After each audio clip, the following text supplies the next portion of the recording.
The possibility of trade talks between India and Canada restarting anytime soon is looking bleak. Top government officials had confirmed to Business Today TV last week that trade concern had been overtaken by political differences between the countries. BTTV looks at what the impact of the latest diplomatic kerfuffle could be on business relations.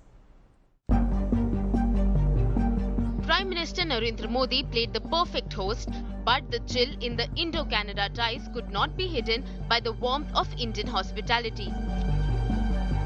Canada had, after all, just a couple of months ago, fired the first shot by calling off talks on a free trade agreement talks with India.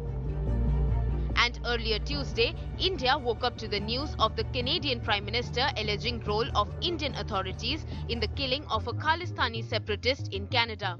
This was followed by a tit-for-tat expulsions of high-ranking diplomats.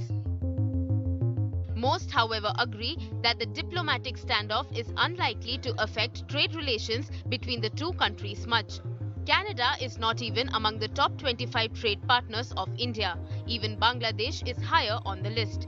However, for Canada, India was the 10th largest trading partner in 2022.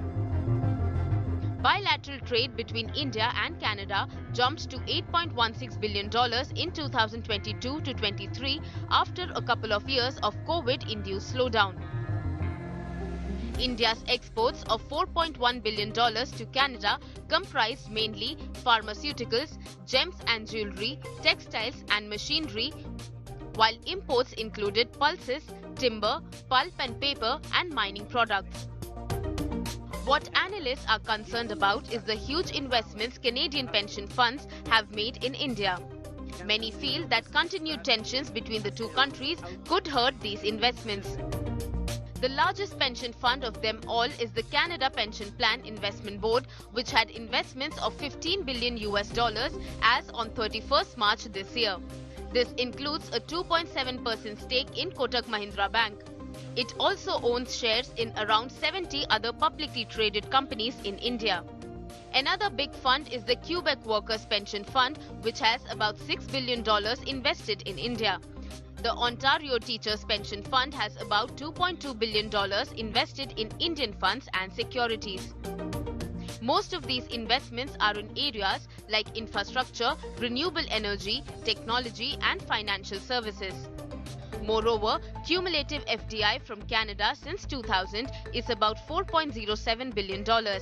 Over 600 Canadian companies have a presence in India, and over 1,000 companies are actively pursuing business in the Indian market. Importantly is the massive presence of Indian students in Canada, which may ensure normalcy in bilateral relations. In 2021, there were 319,000 Indian students in various Canadian colleges, contributing $4.9 billion to the country's economy. 226,000 more joined them last year. Indian students are the largest student group in Canada, accounting for 20% of all international students. There are also over 200 educational partnerships between Indian and Canadian institutions. Analysts also cite the cold relations between India and China. Skirmishes and standoffs at the LAC have failed to dilute trade relations between the two countries. Many, in fact, feel that trade and commerce could be the catalyst for a future revival in Indo-Canadian political relations. Bureau Report, Business Today Television.